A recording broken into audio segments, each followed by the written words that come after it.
Innal hamdalillah nahmaduhu wa nasta'inuhu wa nastaghfiruh wa na'udzu billahi min shururi anfusina wa min sayyiati a'malina.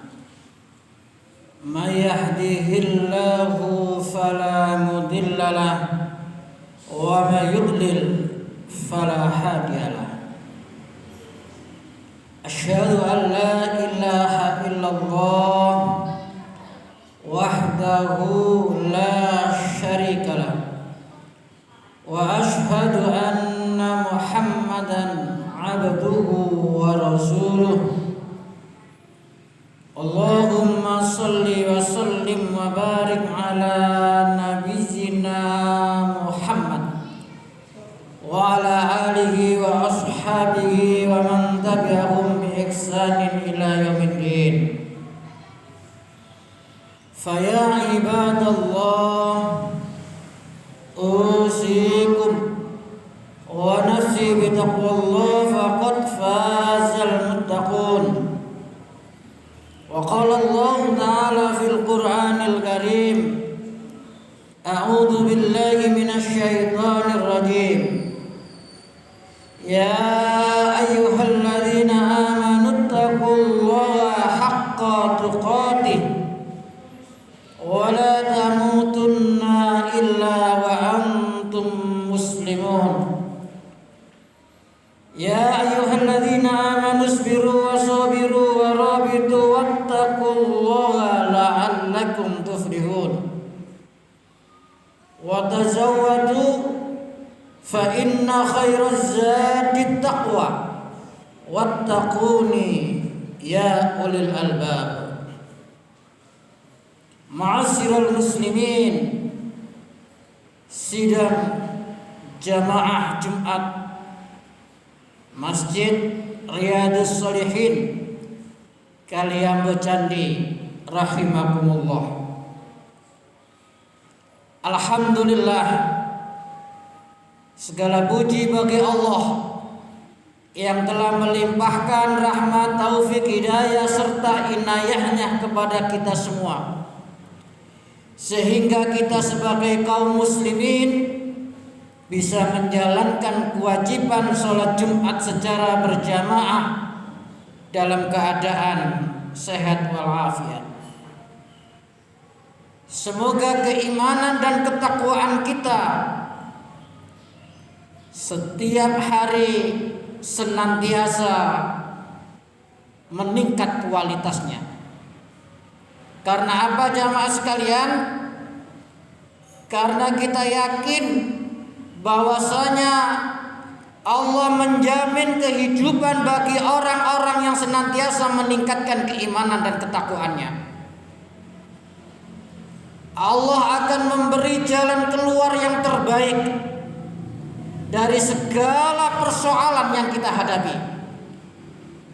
Dan Allah Subhanahu wa taala akan senantiasa memberi rezeki yang tidak kita sangka-sangka. Yang dalam hal ini difirmankan oleh Allah Subhanahu wa taala di dalam Al-Qur'an surat At-Tolak ayat 2 dan 3. Wa may yattaqillaha yaj'al lahu makhraja wa yarzuqhu min haitsu la yahtasib. Begitu juga jamaah sekalian, ketika kita ini berbangsa dan bernegara, ketika keimanan dan ketakwaan itu diutamakan oleh para pemimpinnya dan rakyatnya, Allah akan menjamin keadilannya, menjamin kesejahteraannya. Bahkan Allah akan melimpahkan keberkahan dari langit dan bumi. Tapi sebaliknya jamaah sekalian, ketika berbangsa dan negara itu jauh dari keimanan dan ketakwaan dan senantiasa melakukan kebohongan, kezoliman, kedurhakaan baik yang dilakukan oleh para pemimpinnya dan rakyatnya, niscaya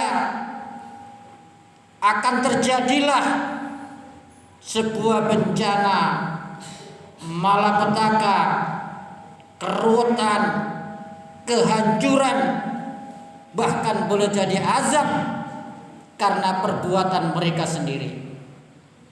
Yang dalam hal ini difirmankan oleh Allah Subhanahu wa taala di dalam Al-Qur'an surat Al-A'raf ayat 96.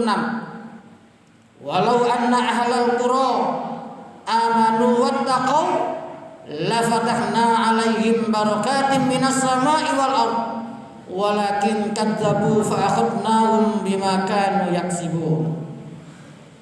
Begitulah jamaah sekalian, pentingnya masalah keimanan dan ketakwaan, baik untuk pribadi masing-masing maupun untuk berbangsa dan bernegara.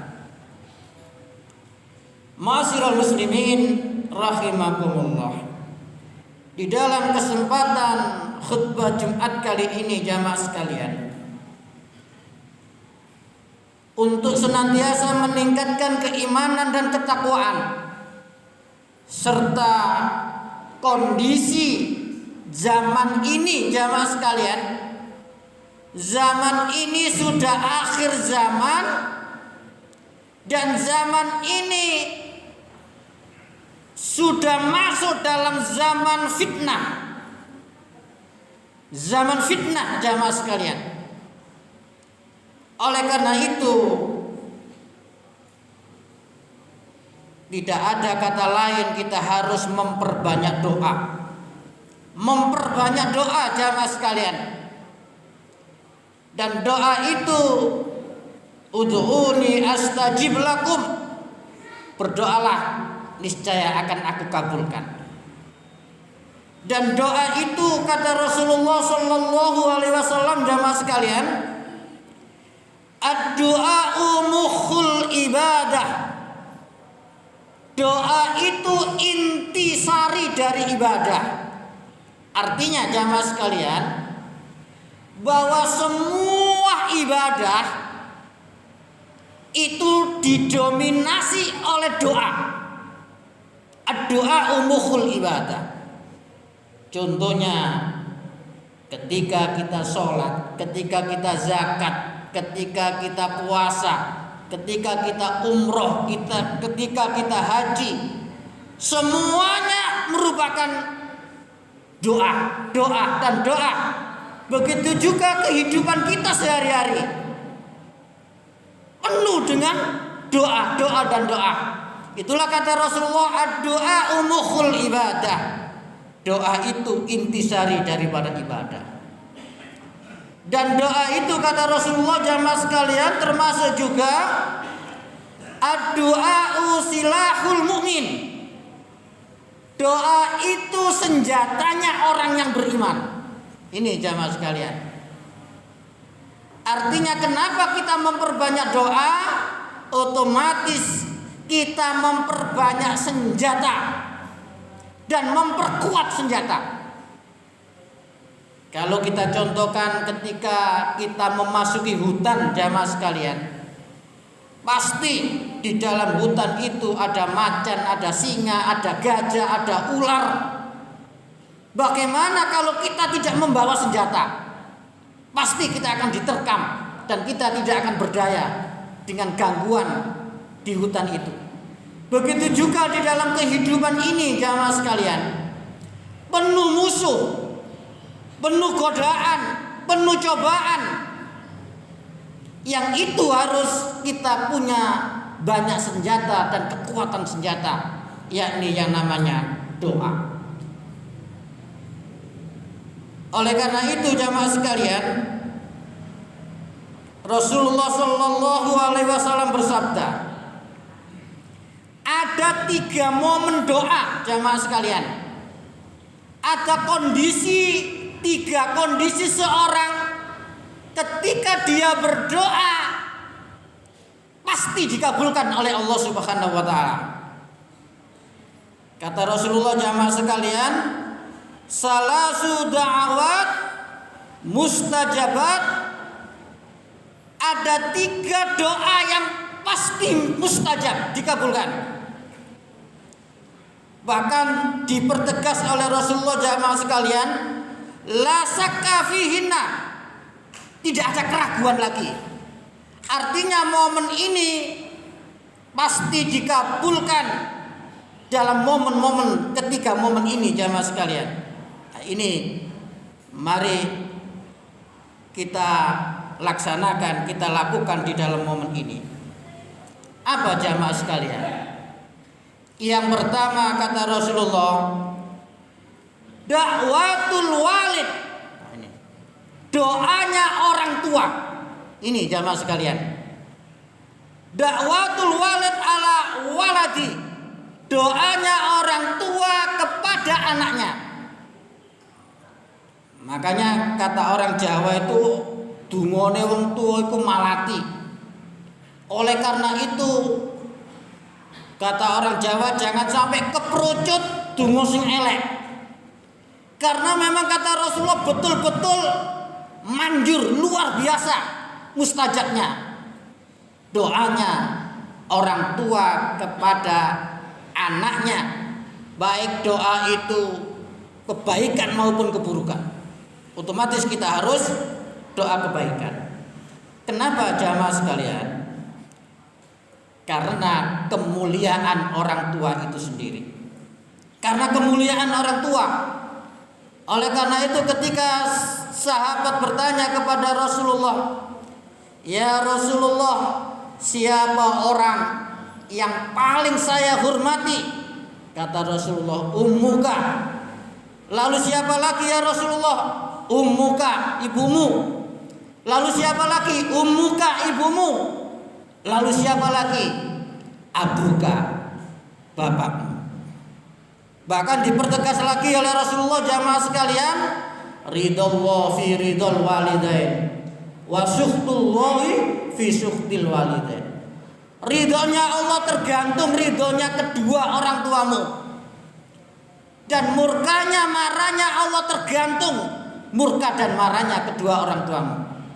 Itulah jamaah sekalian, kemuliaan orang tua kita yang memang sudah berkorban mulai awal kehamilan kita. Ketika hamil itu bahasa Al-Qur'annya wahnan ala wahnin, soro di atas soro, berat di atas berat. Oleh karena itu, itulah dimuliakan oleh Allah Subhanahu wa taala.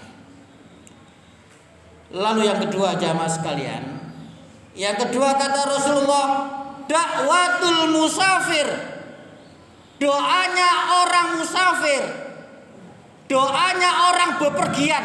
Nah, ini harus kita manfaatkan jamaah sekalian. Ketika kita jadi musafir, ketika kita bepergian, kita harus memperbanyak doa. Paling tidak ketika waktu sholat telah tiba, kita sempatkan untuk menuju masjid, menuju musola, untuk memperbanyak doa. Yang doa ini pernah dicontohkan ketika Nabi Yunus menjadi musafir. Ketika Nabi Yunus menjadi musafir, karena terjadi sesuatu hal, akhirnya Nabi Yunus dilemparkan dari kapal karena beban yang berat diundi kena Nabi Yunus. Dan Nabi Yunus pada waktu itu diterkam, ditelan oleh ikan paus. Lah disitulah di dalam ikan paus itu jamaah sekalian disebutkan terjadinya musibah yang luar biasa, ujian dari Allah. Disebutkan ada 3 kegelapan di dalam ikan paus itu. Gelapnya di dalam perut ikan paus, gelapnya di dalam lautan, dan gelapnya di malam hari. Ini jamaah sekalian luar biasa ujiannya Nabi Yunus pada waktu itu. Tapi dengan zikir, dengan doa bisa lepas jamaah sekalian. Artinya apa? Ujian kita pasti jauh dari Nabi Yunus. Ketika kita zikir, ketika kita berdoa, yakinlah Allah akan melepaskan dengan diantaranya doa dan zikirnya Nabi Yunus ini. Dan doa dan zikirnya Nabi Yunus ini sangat baik kita jadikan kebiasaan kita. Kita jadikan memperbanyak zikir kita, terutama ketika waktu-waktu terdesak seperti diuji seperti Nabi Yunus seperti ini. Apa jamaah sekalian? La ilaha illa anta subhanaka inni kuntu minadz zalimin. La ilaha illa anta subhanaka inni kuntu minadz zalimin. La ilaha illa anta subhanaka inni kuntu minadz zalimin. Itu bisa kita jadikan senjata kita jamaah sekalian. Lalu yang ketiga, yang terakhir jamaah sekalian, doa yang pasti dimustajabkan, diijabahi oleh Allah adalah kata Rasulullah, dakwatul madlum, doanya orang-orang yang terzolimi. Nah, ini jamaah sekalian, doanya orang-orang yang terzolimi. Terzolimi itu maksudnya doanya orang yang dianiaya, orang yang disiksa, orang yang dirampas hak-haknya, orang yang difitnah. Ini doanya sangat manjur sekali, baik antar orang, apalagi antar penguasa dengan rakyatnya. Pasti Allah akan membalaskan seseorang yang melakukan kezoliman, sebagaimana yang dicontohkan di dalam Al-Quran itu jamaah sekalian, yakni ketika Raja Namrud menzalimi Nabi Ibrahim, lalu Allah membalasnya, menghancurkan Raja Namrud lewat apa jamaah sekalian? Hanya lewat nyamuk. Raja Namrud diserang oleh nyamuk, akhirnya menggelepar-gelepar Raja Namrud itu. Raja Namrud yang begitu luar biasa kekuatannya saja hanya dikirim oleh Allah nyamuk saja.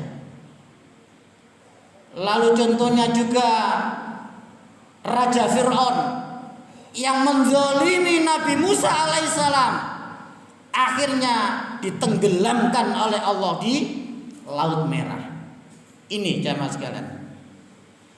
Inilah jamaah sekalian, mudah-mudahan senantiasa kita perbanyak doa kita agar banyak senjata kita, agar kita punya senjata yang banyak dan punya kekuatan, terutama sebagaimana yang dipesankan oleh Rasulullah Shallallahu Alaihi Wasallam, tiga momen doa yang sangat mustajab, yakni dakwatul walid, dakwanya atau doanya orang tua kepada anaknya, dan yang kedua dakwatul musafir, doanya ketika kita bepergian, dan dakwatul madlum, dan doanya orang yang terzalimi.